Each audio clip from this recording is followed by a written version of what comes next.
I'd like to share with you guys an actual installation that we've done. This was designed by Jason Pryor at Lesco, and he actually redid their office.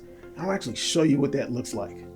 So this is what their office looked like before. They had some basic squares, and they got good light levels out of it, but he wanted to do more.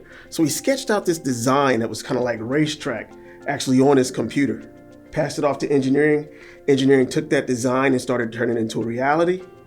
And this is now what their office looks like. Much better light, cleaner, softer. The total office environment is now better lit, and you can see what you can do with Renna.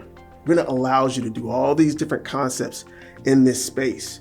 And he's did this with basically 3 transitions. And you'll see the 3 transitions that he used to create this reality within their space. Just 3 transitions to do this, right? So you're not limited by transitions. You are unlimited with the transitions of what you can do. So once again, the before and the after. What can Renna do for you?